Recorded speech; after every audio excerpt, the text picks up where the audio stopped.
told me, hey, I got something fantastic to tell you. He said, I am affiliated with people that speak with the spirits of the dead. How would you like to talk to the spirit of your dead mother? And I was shocked. I was shocked.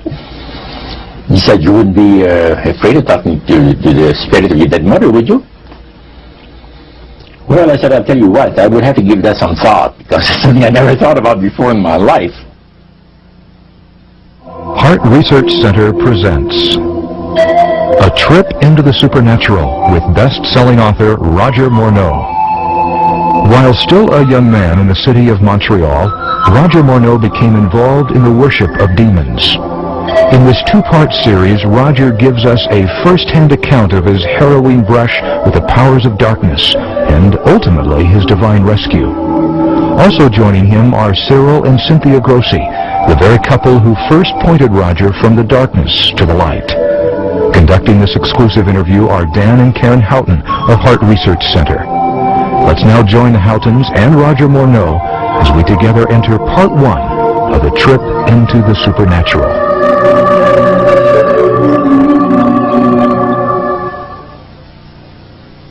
How in the world did you ever get involved in praying to demon spirits? Well, when I came out of the Navy after World War II, I was looking for to take up a trade in Montreal, Canada. And at that time, I ran across a fellow that had been on a particular ship with me. And he said, hey, Mono, you're alive. How nice to meet you. He said, let's have dinner tonight. I said, well, I was going to have the evening off because I was the assistant to the Windsor bowling alleys and billiard, you know. It's the high-class place in Montreal where all the dress manufacturing people go and relax. So I got the evening off and I went out, we went out and had dinner. He told me, hey, I got something fantastic to tell you. He said, I am affiliated with people that speak with the spirits of the dead. How would you like to talk to the spirit of your dead mother? And I was shocked. I was shocked. He said, you wouldn't be afraid of talking to the spirit of your dead mother, would you? Well, I said, I'll tell you what, I would have to give that some thought, because it's something I never thought about before in my life. Most of us probably haven't. A little afraid of something like that. Well, he says, you know, it's written all over your face. You're afraid of going to a seance. But he says, I know you. You're going to come. And then he started telling me how brave I was when I was aboard ship, you know, different things. He says, you're not the same man. You've changed. You're chicken. That's all I needed to hear. I said, when do we go to a seance? So one Saturday evening, we were in the place. It was her first time. Very beautiful place. The medium was a lady. She had a gorgeous new home in Montreal. And there were about 20 invited guests there. I wish I was one of them. And she communicated with the spirits for different people there. And you're telling them what the spirit said. And then there was one lady that had been talking almost continually before the seance started, and she didn't believe in the dead appearing and all of this and all that, and she said, well, I would have to see my dead sister, she says, to believe it. So while the seance was going, one man said, I would like to talk to my friend that died 6 months ago, but I don't want him to appear. Just want to talk to him. Because he says, I don't trust you talking to my friend for me. So the medium says, let me inquire of the spirit. Yeah, the spirit will talk with you. And that big masculine voice was heard in the place. It says, hi Frank. It's nice of you to ask for me to talk with you. And they had a little chat. And after it was over, Frank says, this is the greatest thing on earth, to be able to talk with the spirits of the dead. Then the medium said, we have a very special surprise tonight for you people. A spirit will manifest itself openly here in a few minutes, and it's like a big gust of wind hit the building and right through the wall. Now the lights weren't terribly bright, but they were like living room lights, a couple of floor lamps and maybe some of these, and that translucent being seemed to come right out of the wall. How did you feel right at that moment? It's almost like my heart stopped a little bit. Very weird feeling. So it was a lady in a beautiful evening gown, swirling. And she said to Mary, my dear sister, you are so wonderful to have asked for me. And Mary fainted and fell right off her chair on the floor. And a couple of guys jumped up and picked her up, and spirit gone. And that was the beginning of it. That's how you got into it. Yeah, that's how we got into it. After a while, you see, there's something interesting about the human mind. You can adjust to an awful lot of stuff. You can adjust to a lot of things that would terrify you to begin with. After a while, they become common and ordinary. So you mean contact with the supernatural can become commonplace and ordinary and doesn't bother anybody? Yeah. In other words, the more that you do it, you're not uncomfortable. That's right. It's just not an uneasy feeling. Yeah. So how do you feel about it? Then I got into a secret society that worshiped the spirits, you see. Well, how is that different from the seance, Roger? It happens that the seance are not involving in many ways. But when you get into a secret society of spirit worshippers, then, and especially when you're invited there by the direction of the higher-ups in the spirit world, you never get out of there alive. And this is exactly what my friend and I were up against. We didn't know anything about.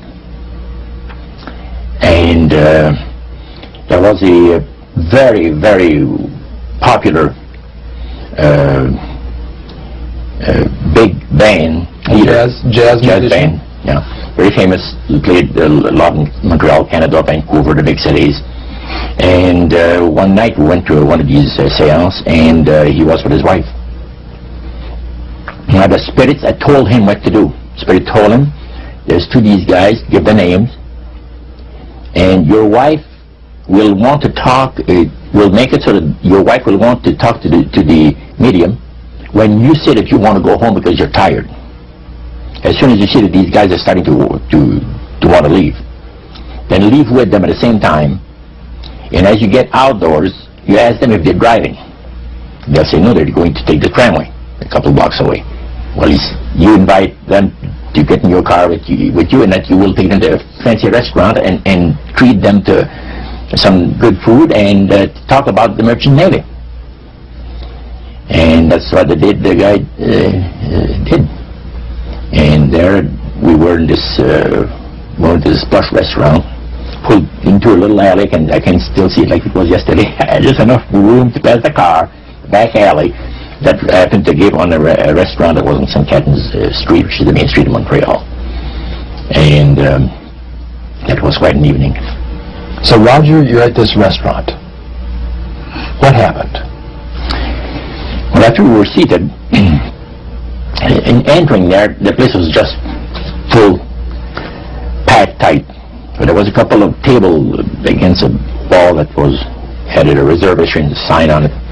And the owner of the place recognized the band leader and came and said good evening, and you gentlemen want a table, so you're one of the reserved people.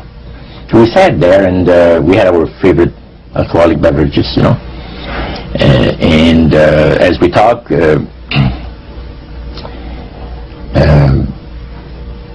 band leader says, how long have you fellas been involved with sorcery? And he chopped us a little bit, and I said, exactly what do you mean?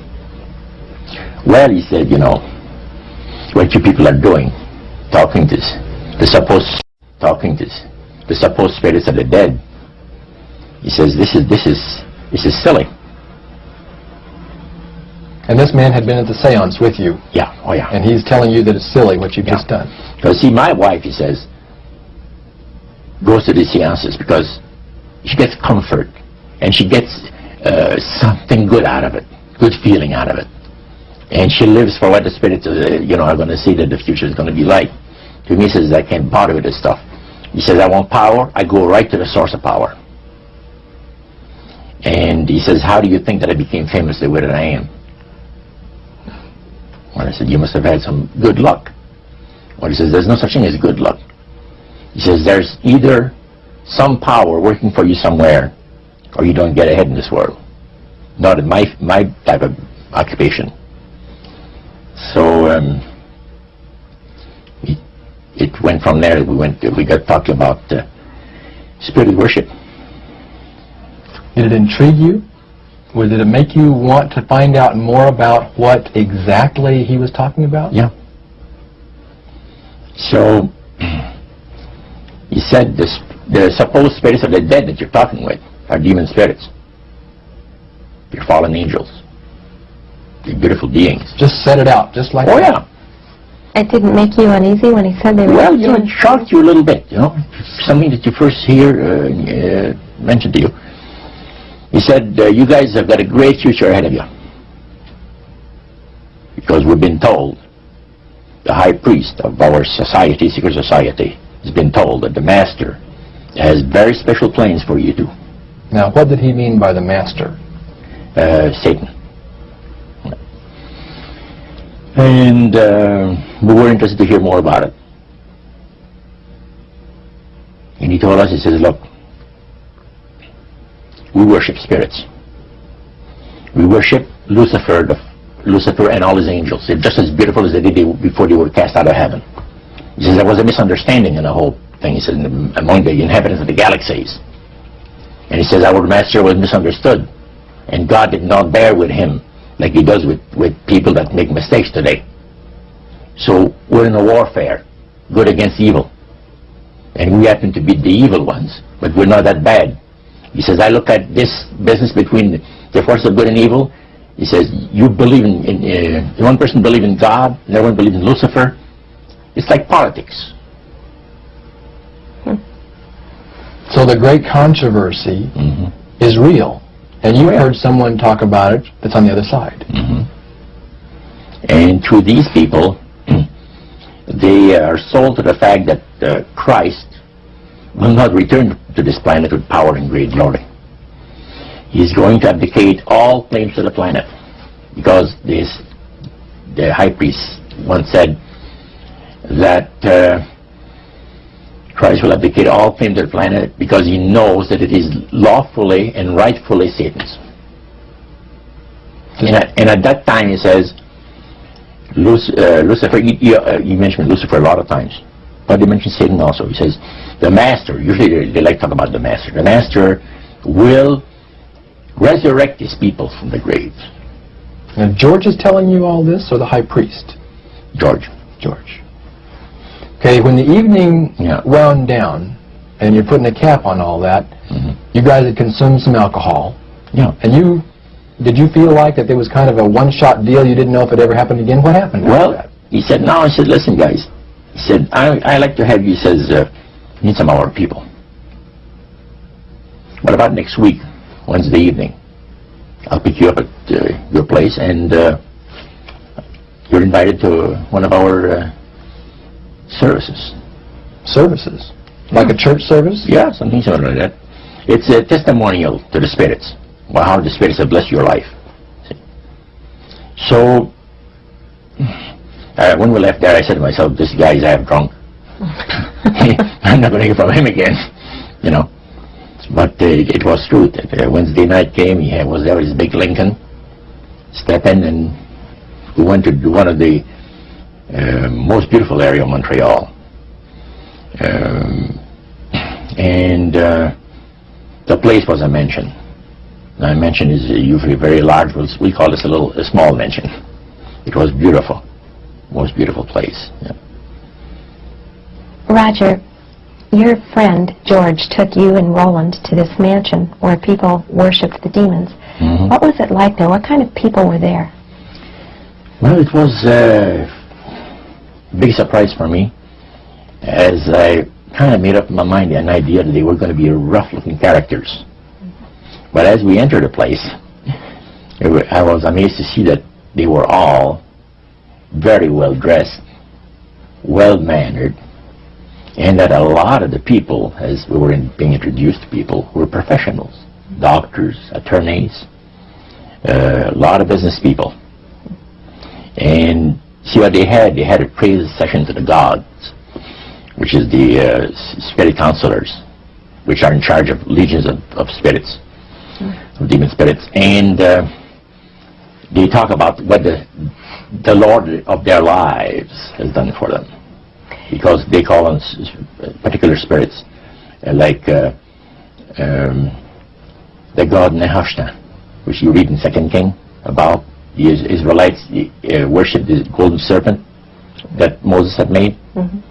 Well, behind the spirit worship, behind that, they were worshipping the serpent. They were actually worshipping this spirit Nehushtan. And the same spirit Nehushtan is, the priest was telling us, that the medical doctor that was telling us how he was making operations that had never been made before, because people had to be awake, yet have no feeling. He was able to, carry on the surgeries that had not been done before. Mm-hmm. But the spirits would give the capacity to be able to operate without people feeling any pain and things. And also without no problem with the blood, because as he would cut his incision, because his incisions, everything open and with no blood running. Mm-hmm. So he could do the work that has not been done before. So. Now, I recall reading in your book that at this praise worship service they had, they would sing hymns. Why would they sing hymns in a demon worship? Yeah, this was kind of a big surprise to me when that took place. The priest said, hey, let's go down to the worship room of the gods and have a praise session, a singing session. So we go down there, and what did you think they pass around? Church hymnals, Christian church hymnals. And I couldn't believe this. I said, what's his business? So the priest says, well, now, he says, for those of you that are new, let me tell you that this is the most feasible way, he says, to please the spirits.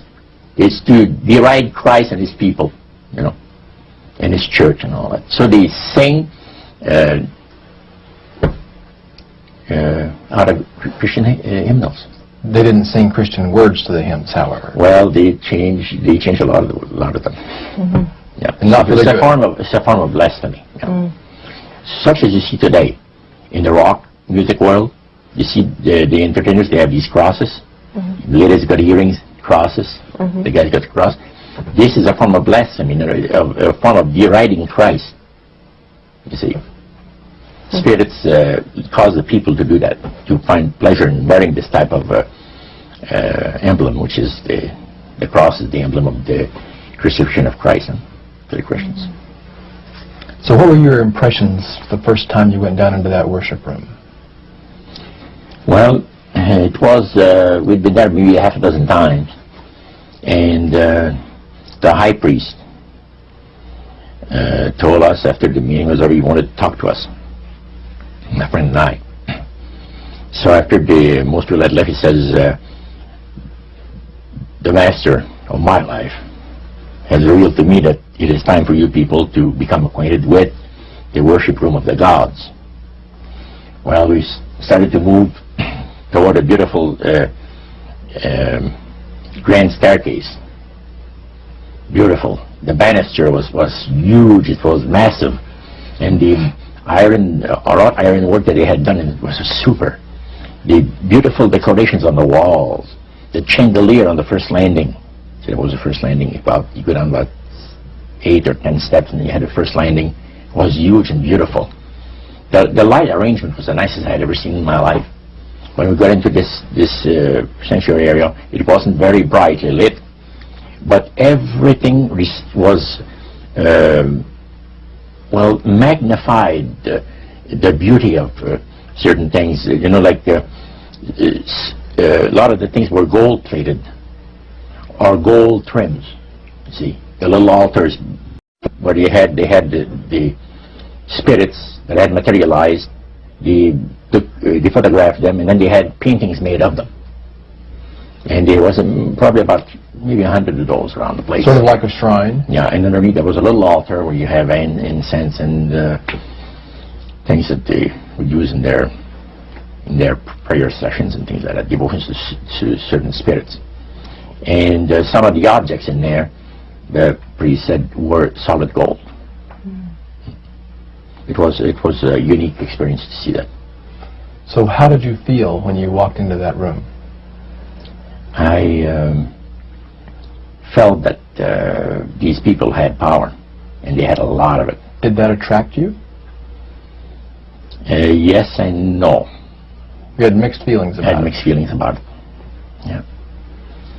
Because to a certain extent, things looked so good, and sounded so good to us. But you see, I'd been brought up in a Christian home, where my parents had told us we were 8 children in the family. And especially the older ones, you know. My dad says, well, you know, if you get involved in wrongdoing, you're going to have to pay the price. There's always a cost for everything in this world. So, this thought kept creeping to my mind. Just how far you go with these spirits before we start paying the price. See? So it made you just a little bit nervous. Oh, yes. But yet you kept going back. Oh, there was no way out. Because that's what we were told. You knew at that time. Yeah. So you were moving forward more on fear. More on fear, yes. Because the high priest said that the master had special plans for us in our lives. And that no one ever went into the society unless they were invited by the spirits. See, so that was made very clear. And he also expressed to us the danger, explained to us the danger of going against the will of the spirits. And he mentioned about this one man and his wife that live in a fireproof building in Montreal. The place burned right down with him in it. Mm-hmm. He was one of their members that had decided that, well, he wanted to think things over. He was not going to get initiated at a time that the spirit said he would like him to be initiated into the society.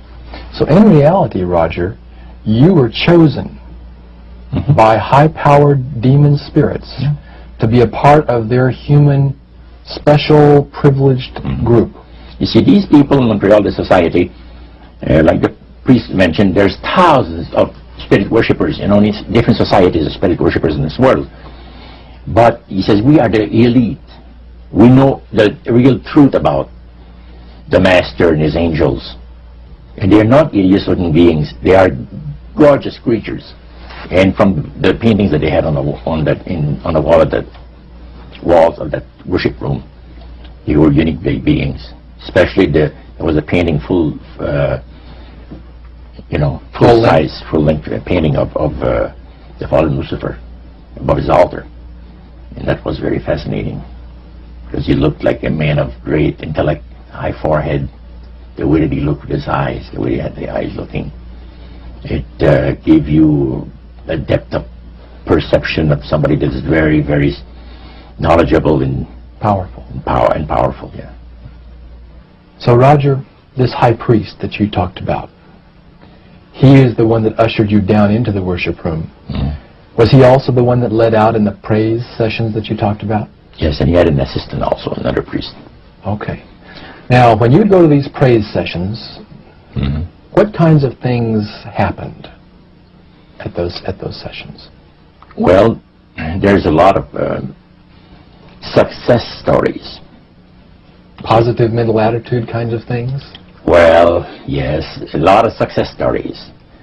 The Masters has done this for me and that for me.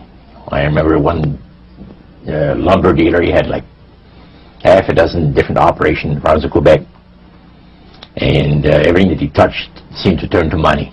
You know? And he was telling about it. And then there's this other person that was a clairvoyant that would work only for the wealthy people, only for the super wealthy. He says, I have the know-how, they have the means, let them pay. So he advised in business transactions. They would come to him and say, listen, I look at this deal that I might get, this factory or whatever it is, because this person was interested in industrial real estate, see. And he would talk to the spirit, and then the spirit was audible to him. See, you could hear the spirit talk to him, but the man did not hear. So the spirit was telling the clairvoyant what he called himself an astrologer, reading the moons and the stars, and Now, what was the term you used for his title, this man? Clairvoyant. Clairvoyant. Oh, clairvoyant. Clairvoyant. Yes, and it was interesting. This person stood up and says, I had a nice little experience last week. And he says, the master, he says, they take care of you. This lady and her husband brought him to this astrologer a bundle of money. They said, this is the deal that you... And he works at only on percentages. Only on percentages. He doesn't work for set amounts of money. Only percentages of what the people are going to make. So he said, they brought me a substantial amount of money. And they were very happy with it, and I thought it was very reasonable. But then my guide, spirit, says, ask them when they're going to give you the other $1,700 that is really yours. And he says to the folks, I would like to know now, before we leave here, when will you have the $1,700 to give me? That makes up my part of, rightful part of the deal. The wife fainted, and the husband says, we'll have the money for you within 24 hours. So that was this type of priest. So he was thanking the demons for helping him to know that. Oh yeah, demon spirits, yeah. At what point did this demon worship start to affect you personally, Roger? Well, it wasn't too long that the priest mentioned to us that the time had arrived for us to start trusting the spirits and give the spirits a chance to work for us. And there was a number of gifts that you could choose from, you see. And I used to play the horses, some. Not knowledgeable at all. I used to go to those bookies, play the horse every so often. But I said, hey, I would like to be able to, for the spirit to instruct me on the numbers and the name of the horses that's going to win, at Belmont or some other racetracks like that. Make myself a little money. So the priest says it'll be given you. And sure enough, one night whether I fell into a trance or dreamed the thing, I don't know exactly what happened, but I saw 3 races that were really going to pay big. And these horses were dummies, so to speak. You know what I mean? They were not really good horses. They were like one horse paid 21 to 1 because he was that poor, right? The chance of winning was so poor that they paid 21 to 1 on him. And it showed me that I saw the board, the bouquet, and the number on it. And I went there, and they said it was going to be on Saturday. That was like on Wednesday. A few days later, it was Saturday. I went there, and sure enough, there they were on the boards. I went to the wicket and handed some money and got myself a winner. Now I said, well, and it was crazy. I ought to put more money on there, so I put $20 onto the next horse, and that paid 21 to 1. So I left there with maybe $400 or $500 in my hands, and I started to do that. In this case, I went directly down to the finest men's shop on St. Catherine Street and bought myself a $200 suit. And in 1946, a $200 suit was... In 1946, people used to work at the RCA Victor, where I had worked before. I went to the Navy for $18 a week. Mm-hmm. And the good earners were $75 to $50 to $75 per week, for laborers. So the demon spirits looked on you so favorably, they began to help you win in your gambling. Then I went to other bookies, you see. And one day, I am told of the man at the cage, where you do your bet, he says, my boss would like to talk to you. And he said, you go right through that door over there. Oh, sure. So I know the guy says, come on in. The guy's sitting behind the big desk, smoking the big cigar. So he says, you're Roger. I says, yeah. He got up and walked around me. He said, you don't look that smart. I said, what, sir? You don't look that smart. He said that you could pick horses that are winners when they're supposed to be losers. Where do you get your help? What do you mean help? I'm not getting any help. I just happen to go and... Oh, no. We've been watching you here, he says, for a number of weeks. And you always leave here with some of our good money. And I'll tell you, buddy, if you want a list of all the bookies in Montreal, I'll give you a list of them. But he says, I want you out of here. And don't show up again. Because somebody's going to put a... You know what I mean? I said, okay, sir, I won't be back again. So it's a tough business, being gambling. So even with the spirit's help, it was tough. Yeah. Well, it's stuff is going to shoot you, yes. Yeah. The high priest would say a number of things to you when you were in these praise services, and you went to a number of them over a period of time. Mm-hmm. Talked about the issues of the great conflict. You've already touched on that a little bit. I want you to follow up on that a little bit more, Roger.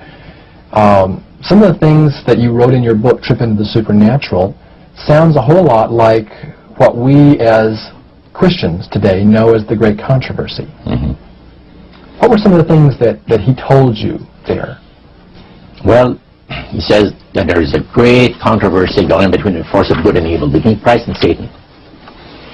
And they always praise the great master, Satan, as a super intelligent being that he is, beautiful to behold, and if he ever appears to you, you won't be able to look upon him because it'll be too bright. It'll just ruin your vision. The high priest said he was in Chicago, and the Spirit appeared to him and said, Morneau and his buddy, George has invited them to the service, and the fellow that is in charge while you're away says that he's going to wreck all the work that the spirits have done for the last few years to get these people into the society. So the high priest, which is in Chicago, picks up the phone and calls, and the spirit appeared to him, and he said the angel was so bright that he could not look upon him. And he says after he picked up the phone to dial, he couldn't dial the phone because of the fact that his vision was so terribly blurred by the light, the beautiful light of the bright being. And he asked, dial 0, and the operator came on, and she had to, dial for him. And they talk about many, many things in regards to, who's going to win this conflict.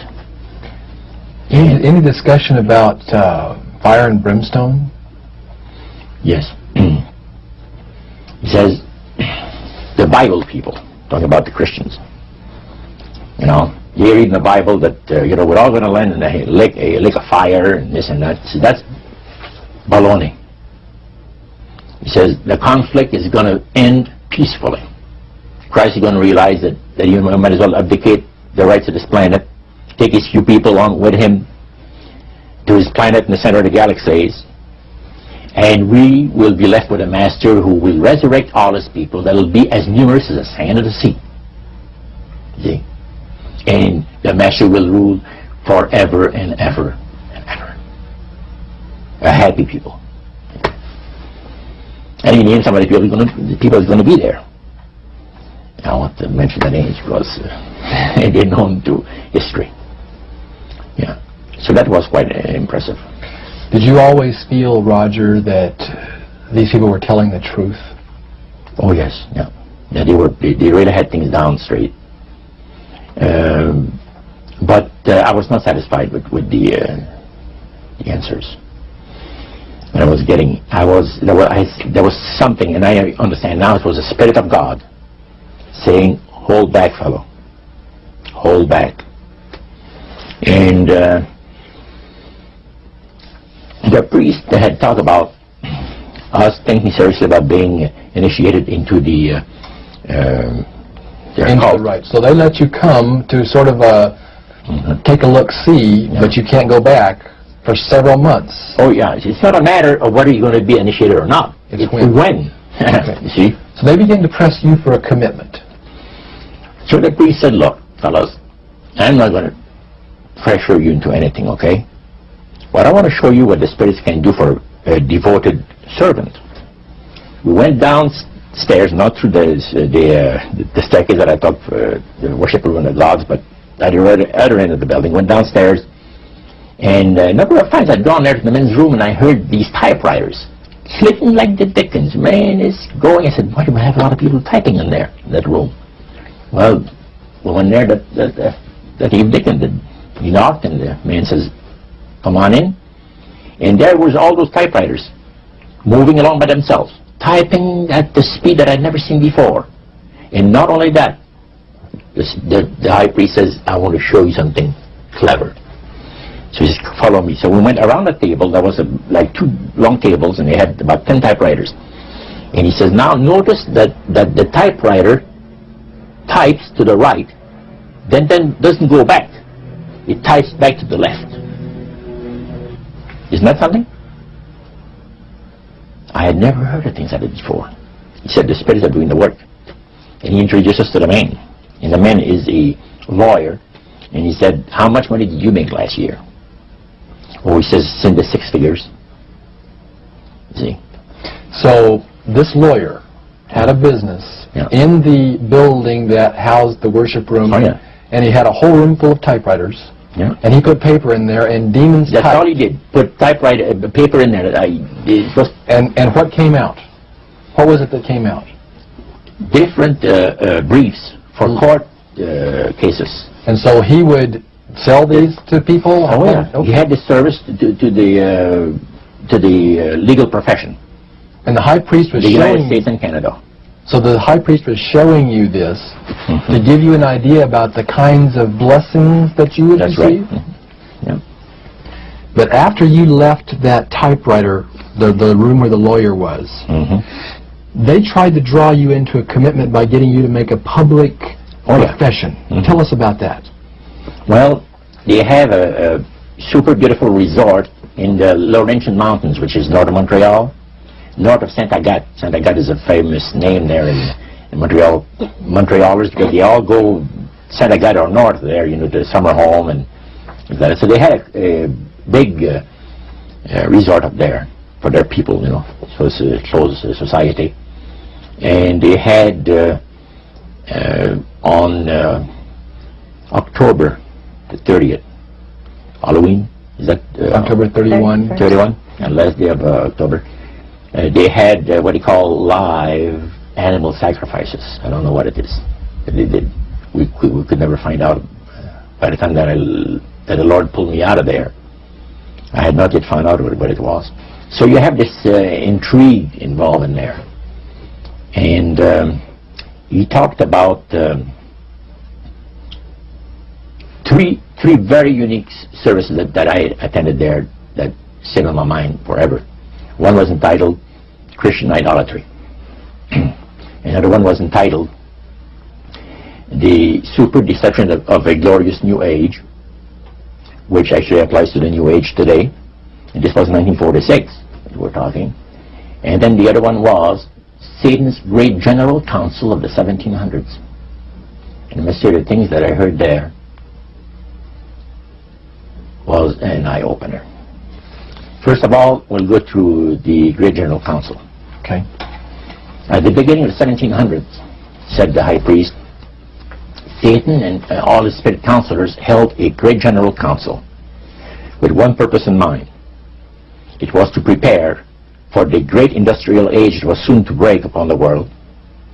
And Lucifer also foresaw another age that was to follow that, where tremendous scientific discoveries would be made by people, and we would enter a unique age that would change the way that everybody lives. It would also serve to usher in the end times and the close of the great controversy between the forces of good and evil. And the priest said that Lucifer had been studying the Bible. And he found in Daniel 12:4, where we are told about the time of the end, many shall run to and full knowledge shall be increased. He understood it to be that we're getting to that point. And he had, with all the spirit counselors, to change their modes of operation in order, to ensnare people. And he devised a way whereby people would disqualify themselves from being members of Christ's kingdom. And he was just very candid about this. Oh, yeah. Telling you and the rest of the group, 60 or 70 people there, the plans that Just 100 people. Lucifer had revealed to him. And by the time the council came to a close, they had three major policies that were going to be followed. First, they were to see to it that humans would be made to believe that Satan and his angels do not really exist. Because up to that time, you could walk down a street of Paris and you would have signs that would say, well, you have a soothsayer or a fortune teller of some type, and if you want to put a curse on someone, you could go and see this other old lady over there, the old witch, that's the way it goes. But now it had to change. Lucifer says, we have to make sure that people, humans, get to believe that Satan and his angels do not really exist. Roger, that's interesting because a recent research study report that I read indicated that in a national survey, I believe it's over 75% of people do not really believe in a real tangible devil. But there is one. No, the next thing, the three-parts policy that they had adopted there, the second one was to find a way of being able to get total control of people's minds. And that would be done by taking hypnotism out of the realm of the occult and introduce it as a new science for the benefit of mankind. So part of what the high priest told you was Satan's strategy to take total control of people's minds.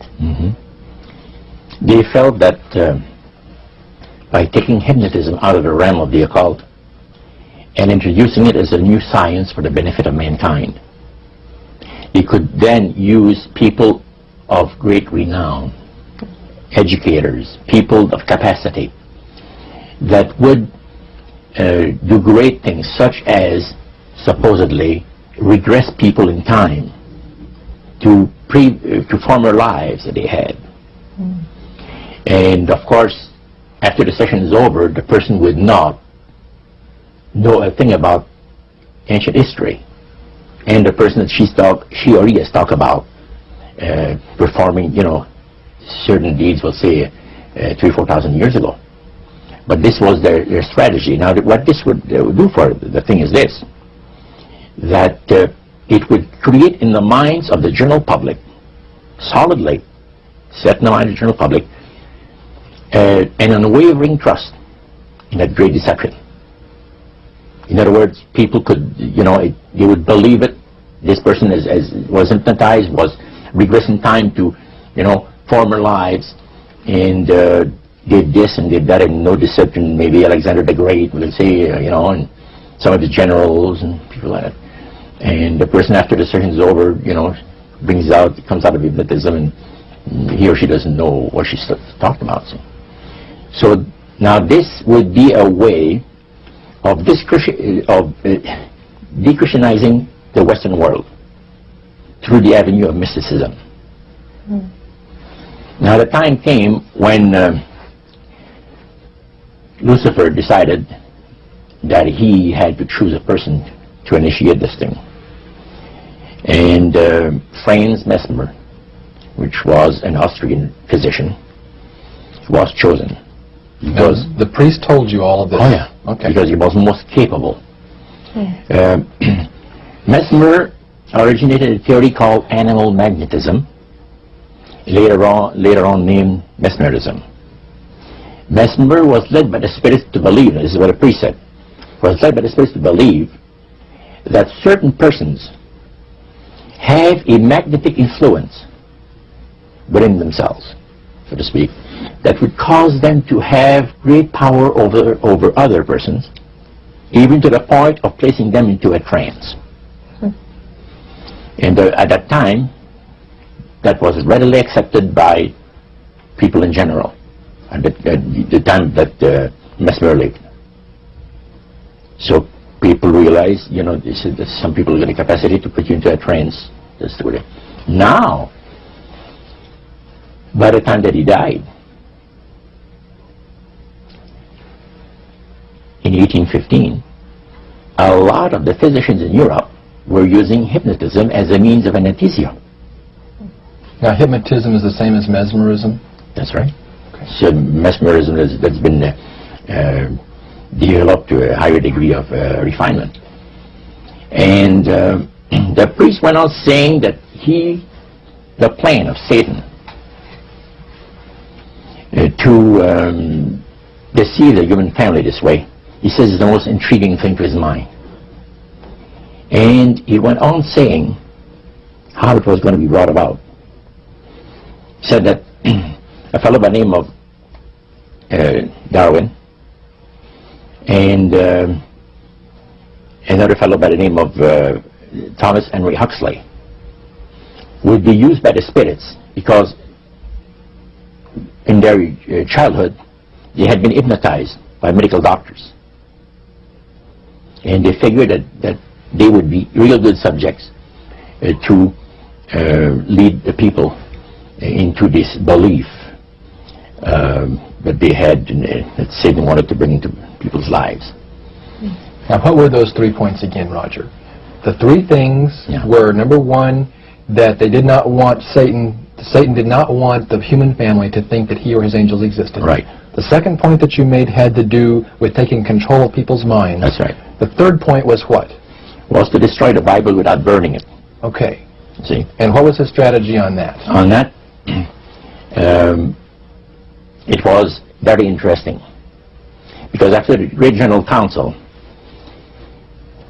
it was decided that Satan would tutor Charles Darwin personally in setting up the principles of his theories of evolution. He was tutored by Lucifer himself, Father Lucifer.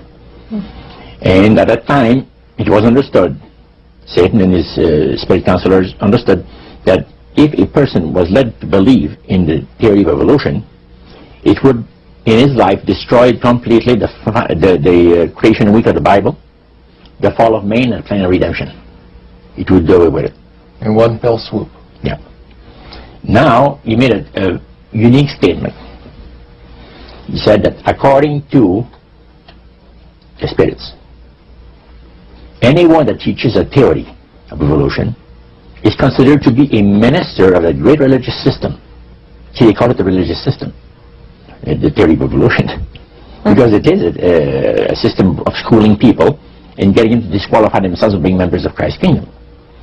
And he said that every teacher of that theory is recognized by the spirits as a person of great value and receives a very special unction from Satan himself, giving great power to induce spiritual blindness, to convince and convert. 3 capacities are given to those teachers of the theory. Then, that's not all.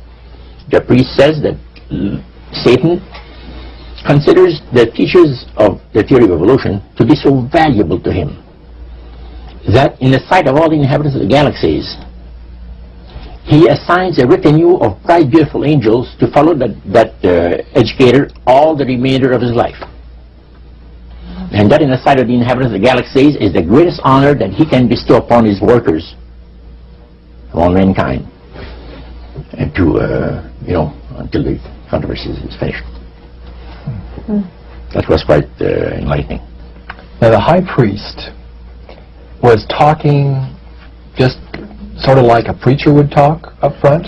Was he enthusiastic? Did he seem like he had bought into this and was excited about it? Oh yeah, he believed it 100%, no question about it, so everything.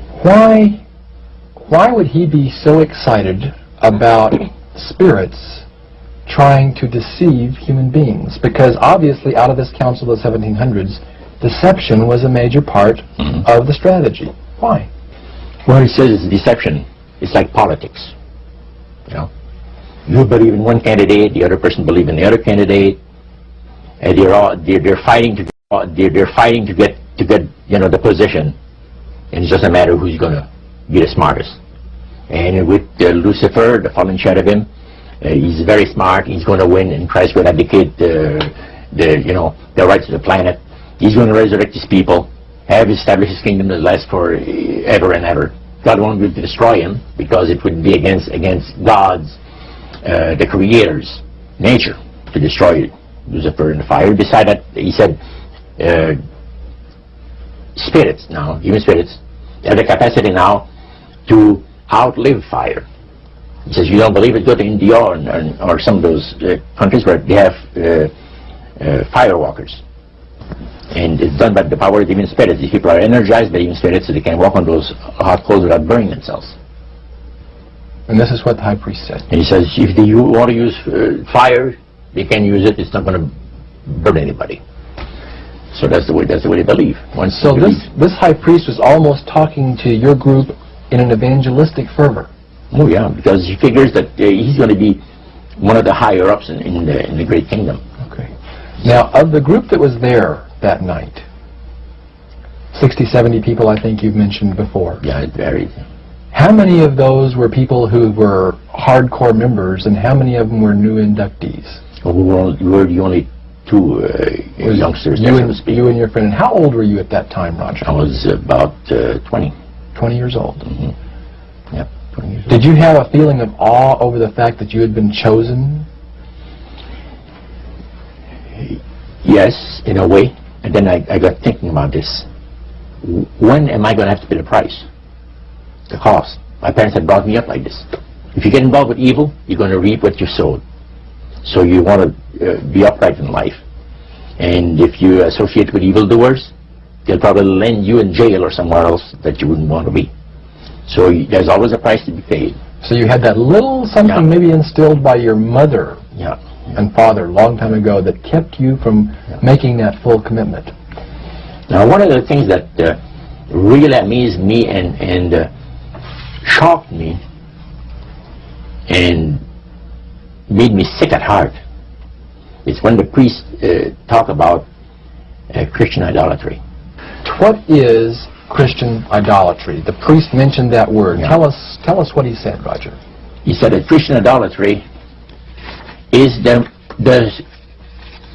most grandiose or great deception that has ever been brought upon the human family, upon mankind. And he says, and he boasted that demon spirits are continually defiling Christian churches through the avenue of necromancy by using a form of spirit worship that involves hundreds of millions of Christians into idolatry without their being aware of it. Now, what is necromancy? Define necromancy for me. Their belief, popular belief of necromancy, is to conjure the spirits of the dead. So you can speak with someone who has died. Right. Like the seance that you originally went to was the practice of necromancy. Now, the priest says that the super deception is brought about in only one way. Through the deceptive belief that man has an immortal soul that lives on after death. And he said that constitutes idolatry through necromancy. So he says there are hundreds of millions of Christians that are practicing idolatry. Well, they're glorifying God. See? Because they believe that the soul is immortal. Yeah. They may not be talking to the supposed spirits of the dead. Contrary to popular belief, necromancy does not consist of conjuring the spirits of the dead. The reason being that man is totally mortal and does not possess an immortal soul. So, who are they talking to?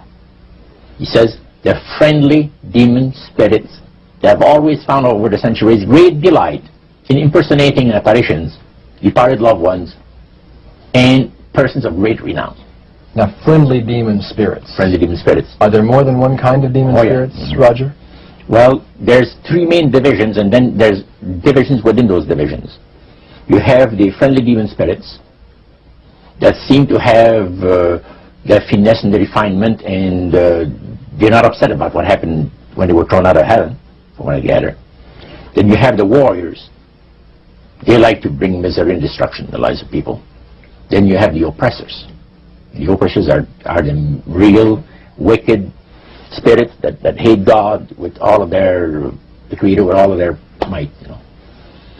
So he went on explaining. He says, now, necromancy is in reality a belief, a religious belief. People believe that the dead have entered into a higher state of existence than they had when they were alive. Also that they are in a position and have the capacity to help the living here on earth. See? Then he said, he says this is where things get really interesting. He said, according to the great master, a person does not have to supposedly call upon the spirits of the dead to receive help, you see, to be involved in necromancy. All he needs to do is to believe in life after death. Because he said, necromancy is the belief that man is human, as a human being, as an immortal soul. So anybody that believes that man has an immortal soul is involved in necromancy. It's that simple. That's the way he explained it. Yeah. So how does that constitute idolatry? By people believing that they are either talking to the saints, see, the spirits of the dead saints, or a dead relative, or a dead person of some type.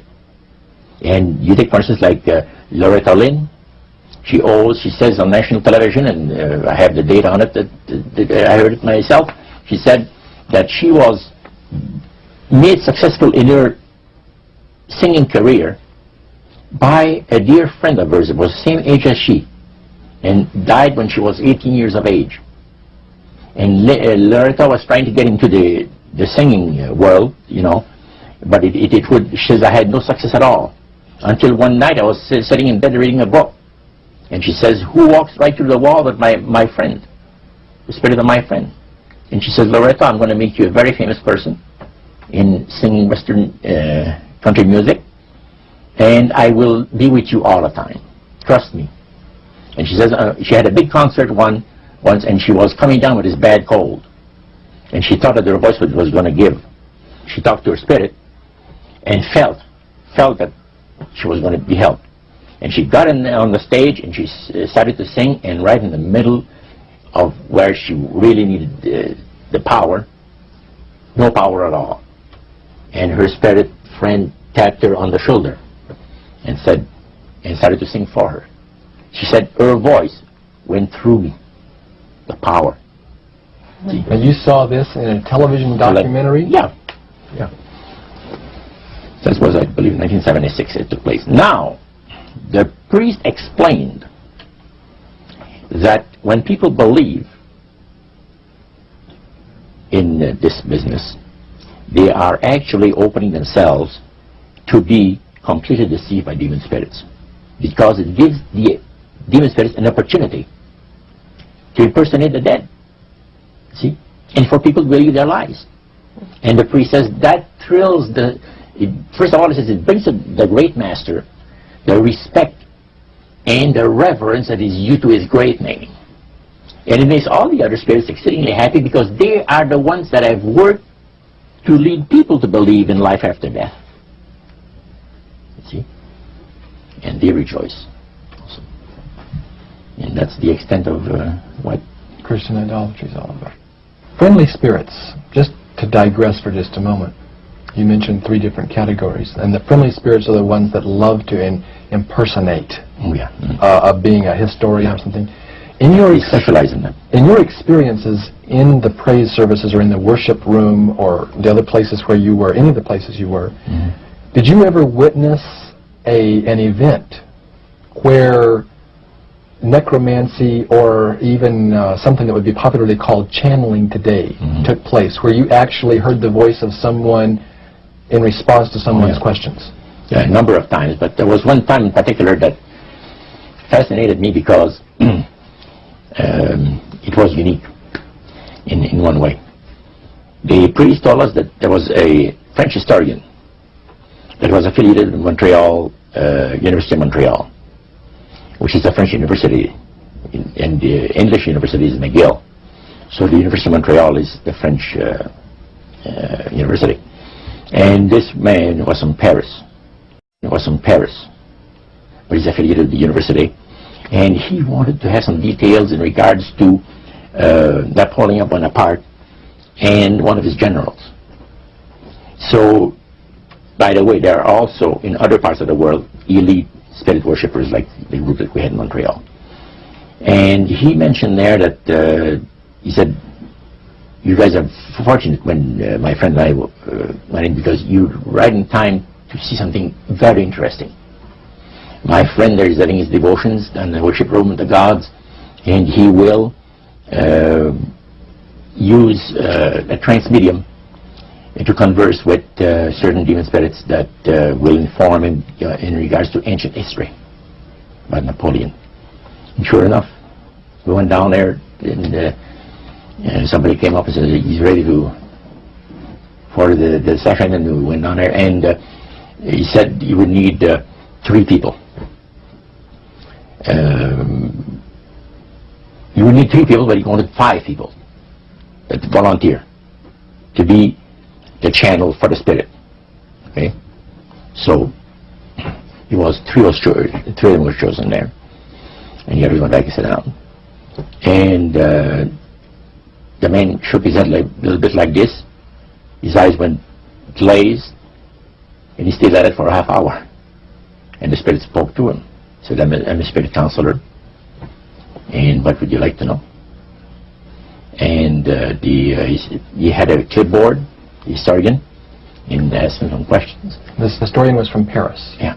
And he was wanting information, some detailed information about Napoleon Bonaparte and one of his generals. And so he asked the questions of one of these human beings that was channeling. Oh yeah, the voice changed and everything. The voice changed of the person completely.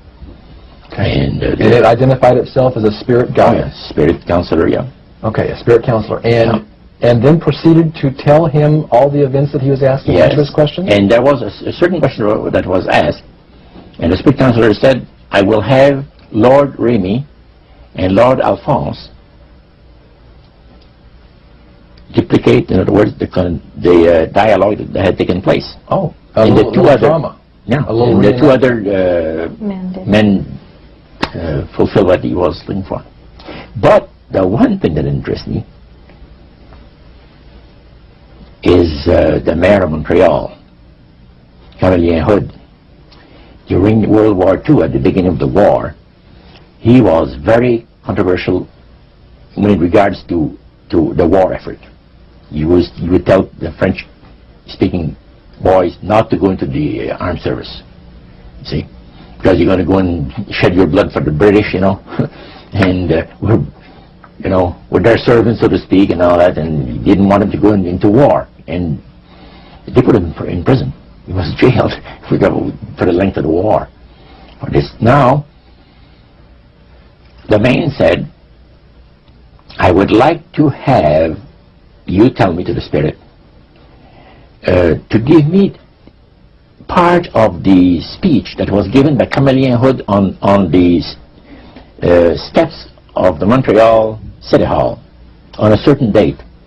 There are different versions of what has taken place, and you, Lord, would know the exact one. Now, the mayor of Montreal was still alive. Was still alive. And this historian is asking what was actually said at a speech. Yeah. Okay. The spirit counselor said, I'm sorry, I can't help you. All of my activities and my people have taken place in Europe. However, after my departure, our departure, other spirits will come and help you. And sure enough, the guy vibrated a little bit, and he's back, and he said, boy, how long? He said, 20 minutes, you've been used as a channel. So they, again, the spirit entered into him, and the spirit said he was a spirit counselor, that could give him the information that he was looking for. So, again, it was given verbally, and it was the voice of Chameleon Hood. Now, how did you know that it was the voice? Well, because of the fact, you see, I was a youngster in those days, just about ready to go into the army. And Chameleon, we used to listen to the radio. We had no television in those days, so it was only radio, and read newspaper. And all the speeches of Chameleon made and all of it was on the radio all the time. And in those days, they had no tape recorders, as we have now. So Chameleon would have to go to the Canadian Broadcasting Studio, where they made a record, a real phonograph record. And then they played it over and over, you know, for the rest of the day. So you listened to those as a teenager before you went into the Army, so you knew his voice. So I knew his voice really good. So I said to George, he was sitting next to me, he said, "Isn't it amazing?" He said, "If you think that's amazing, wait," he says, "until the spirits impersonate one of the departed people that you know, personally, like an uncle or a brother or a sister or something like that." He says, "That is unique." But that's the way it was. You are able to reproduce a voice, man, and the just to perfection. The spirits are exceedingly proud of this, because, and this also was right up my alley. The priest said that as the times on this planet gets more and more difficult, and calamities of all kinds are striking the planet more and more frequently, demon spirits are going to impress people with the importance of Sunday sacredness. Roger, when I was a teenager back in the 1970s, I remember a song that came out talking about the age of Aquarius. And since then, we've seen the development of the New Age, and I wondered if back when you were involved in spirit worship, if they talked about New Age at all. Oh yes, it was a big thing that was coming up. One of the major deceptions of the last days. And the priest told us, we talked quite a while, and then he said, "Could I have a little bit more? Your time I want to do something very fascinating." He says, "The grain plain, the master's grain plain, for harvesting the nations, for harvesting the multitudes of the earth into his cause, just before the close of the great controversy between the forces of good and evil." So we continued, after we expressed ourselves that we're deeply interested to know more about the activities of spirits.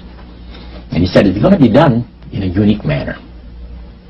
This grain plain is going to take people are going to eat the stuff. Because he says, demon spirits will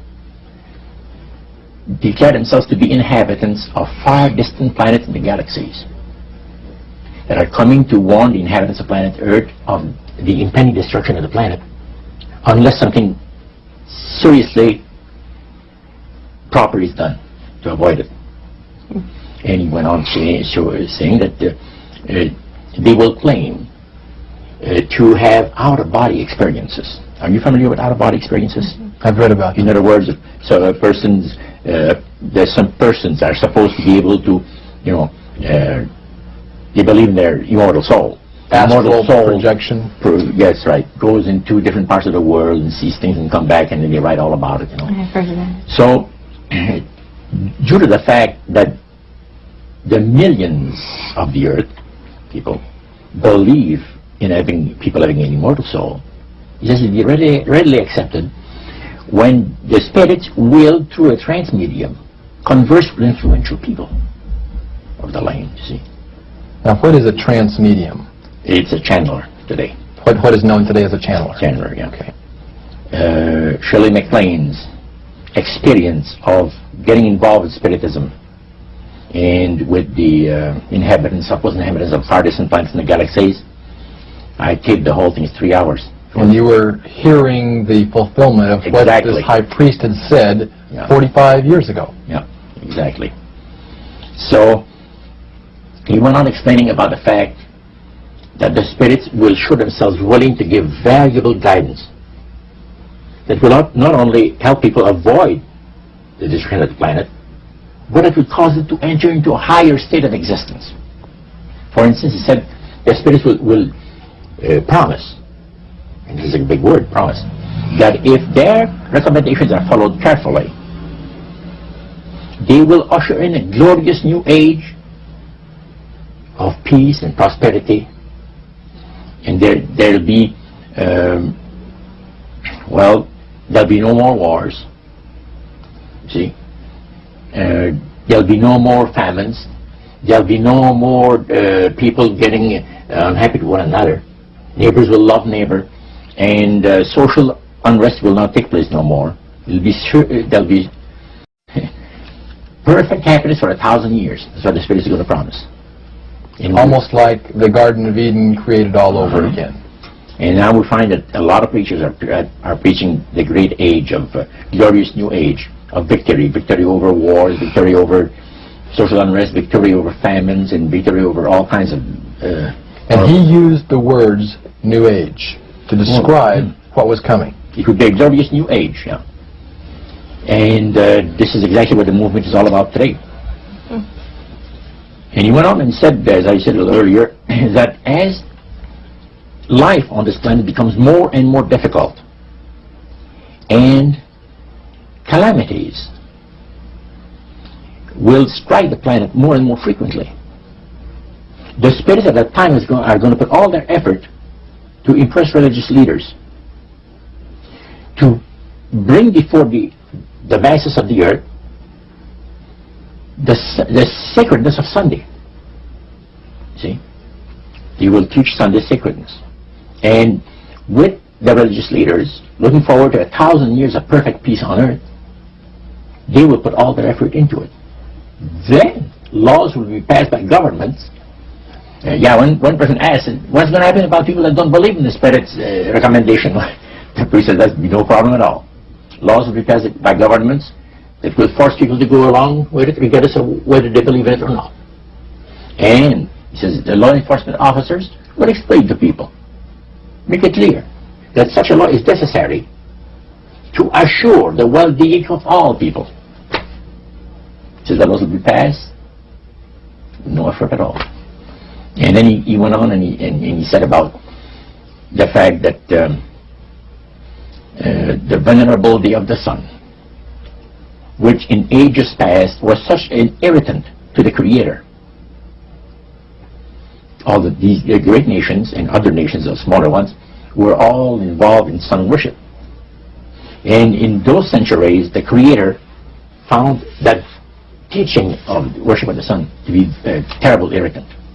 And he said, it is going again to take place, but not in worshiping the sun, in remembering Sunday to keep it holy. He made a statement I will never forget. He says, by the observance of the day upon which the master, Satan, has placed the unction of his authority and power, he receives homage, regardless of whom people claim to worship. Isn't that something? So, can you understand now why I had 28 Bible studies in 1 week and started to go to church on Sabbath? And I never missed since until I began to sick. The issue of a day of worship came up in that meeting. Was Sunday the only day mentioned? Well, you see, the priest mentioned, yes, about the fact Satan has chosen Sunday as his day. The Creator has chosen the 7th day of the week. Lucifer has chosen to call his day the first day of the week, Sunday. See? And regardless of what people claim to worship, worshiping God, the Creator, by observing that day, that particular day, they are bringing homage and respect. Now, at that time in your life, you were 20 years old or so. Had you ever heard of a Seventh-day Adventist? Never in my life. In that meeting... He didn't talk about Seventh-day Adventist. He talked strictly about Adventist. Well, they just talked, but they did, the word Adventist was mentioned. The priest was telling us that necromancy, as I mentioned earlier, is the belief that the dead have entered into a higher state of existence, etc. And he says, for centuries, friendly demon spirits have worked diligently to establish and uphold in the religious convictions of all people the belief that man has an immortal soul. See?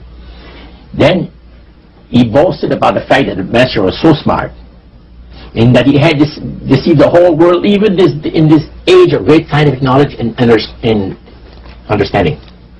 Then one person put his hand up, and that priest says, yes, you want to say something? He says, what about the Adventists? You can't count them deceived regarding the state of the dead. And I got a question. What about, how come that they can't be brought under the great deception? The priest said, you're right. I apologize, says here, I made a mistake. When I said that all the millions of people living on the face of this planet, everybody, you know, was honoring the great master. I forgot the Adventists. They're so few in number, when you figure the billions and all people, I didn't even think of mentioning them. So I'm sorry. Then he says, secondly, the reason why they can't be brought into the great deception, let me explain about it. Now he said, my next statement is going to upset some of you. But what I'm telling you is the honest truth. It is factual, it's reality. The fact that the Adventists observe the biblical Sabbath of creation and reverence the Creator on that day, it makes it impossible for the spirits to deceive them. They are given very special help and great spiritual insight. And he said, under these conditions, they are not ordinary people. And that stayed with me, just like this. And when I heard the word Adventist, when several told me later on, which we're going to cover later, I asked him, I said, what denomination do you belong to? He said, I'm a Seventh Adventist. What's that again? He said, I'm a Seventh Adventist. I said, is that the same thing as Adventist? Oh yeah, he says, a lot of people call us the Adventists. They don't talk about the 70s, same thing. Boy, I was interested. I bet you were. Now, I wanted to know what his Bible said. Yeah, I bet you did. Because that was the one group that under question only, the high priest of the demonic worship house. Yeah. The thing that he had said to you was, this is the one group that can't be deceived. That's right. And so somewhere back inside that that resistance you had came out, and you awoke. A few months later, that experience, unique experience, was instrumental in helping me make a decision for Christ. And also, I had no hesitation to join myself to God's commandment-keeping people because of the fact that I knew what kind of people they were. And after having had 28 Bible studies in 1 week, I started to keep the Sabbath, fit forever. But you see, the time that I had these Bible studies, 4 hours per evening, we started at 7 o'clock and finished at 11 o'clock at night. We had this Bible study similar to what you showed me the other day, that you have in your pocket. The Bible studies were about an hour. There were questions, and then you look at the verses that they give you in the Bible, and you had your answer. It was so fantastic. And the Spirit of God was really ministering to me the graces of redemption. Every moment of all those Bible studies was precious. Precious, precious, precious. Roger, at that time, your major language was French. You did not speak English, and all of this happened in the French language in Montreal. How long after you became a Seventh-day Adventist, or after you learned of Seventh-day Adventists, did you read the book Great Controversy by Ellen White? Well, I joined the church. I first had a Bible study in October of '46. In April of '47, I was baptized into the church. In September of that year, Hilda and I got married. And the French church in Montreal gave us, as a wedding gift, the Conflict of the Ages series. And I had not read the Great Controversy up to that. But then you read it. Yeah. And what went through your mind when you read the book Great Controversy, thinking back on the experience you'd had maybe just a year or so before? That's right. What went through your mind? This person is inspired. This person has got knowledge that nobody else has on the face of the earth, except, the spiritists that I was mentioning, because it's so unique. Well, I find it very remarkable that they were willing to share the strategy that Satan is working on with this group. Of course, their plan was that it would never get out. That's right. under seal of death. That's right. Their plan is that you don't have to worry about saying anything by the great master, because as soon as anybody strays some, the spirits will tell the high priest right away what's taking place. They did with my Bible study on Wednesday night. I studied on Monday and Tuesday. By Wednesday night, the spirit counselor appeared to the high priest and says, "You have one of your defectors." He says, "That moral guy, you're going to get rid of him, because he's out there studying the Bible with the Adventists, the people that the master hates most on the face of the earth." And the high